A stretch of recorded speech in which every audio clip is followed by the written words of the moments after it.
Môj psík sa volá Lesy. Od narodenia som mala hrozne rada zvieratka a mala som kravičku Jurka. No lenže keď som išla na guľáš, tak potom som sa dozvedela, že môjho najlepšieho kamaráta Jurka odviezli a dali ho tam, kde sme ho kúpili. Potom som sa začala modliť, lebo veľmi som chcela zvieratá a mala som ich veľmi rada. Napadlo mi, že by som mohla mať rada psíka. Tak potom som si ho vymodlila a začala som ho učiť. Dala som mu meno Lesy.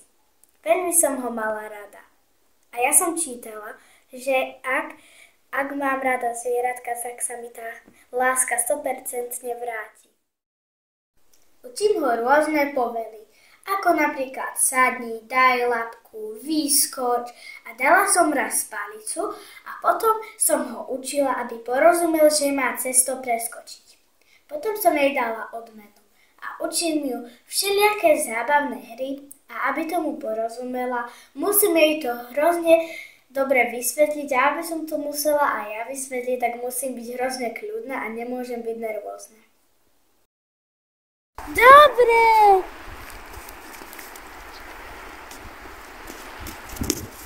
Sadni, Lesy. Sadkaj. Labku, druhú, zahni, vyskoč. Učím ju rôzne kúsky. Tancovať aj tango. Robím to tak, že si čupnem a Lesy na mňa vyskočí.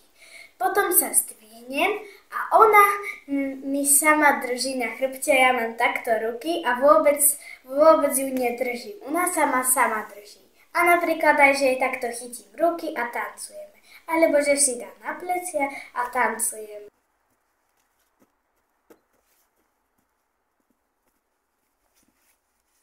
Starám sa o ňu tak, že chodím s ňou častejšie von, ja, a potom má stále rada. Potom, keď dokončím prechádzku, dám jej piť a jesť. Veľmi sa pritom teší a vrtí chvostíkom. Potom odídem domov a po obede pôjdem zase s ňou von. Potom, keď sa s ňou poprechádzam, tak jej dám zase papať a pôjdem už spať. Rada sa s ňou hrávam a učila som ju schovávačky. A kým je Lesy tam, ja sa zatiaľ poriadne schovám. Potom ma Lesy hľadá, chodí hore, dole, ku domu, ale nikde ma nenájde. Ale ona má hrozne dobrý čuch a tak ma vždycky nájde. A ja neviem, ako sa mám pred ňou skryť, či si mám postaviť bunker nejaký, ale tam ma určite nájde. Keď sme ju raz kúpali, bola čistúčka a voňavúčka a dala sa nám okúpať aj pohľadkať. Veľmi tam pekne stála. Na druhý deň v sobotu sme potom išli zbierať šípky.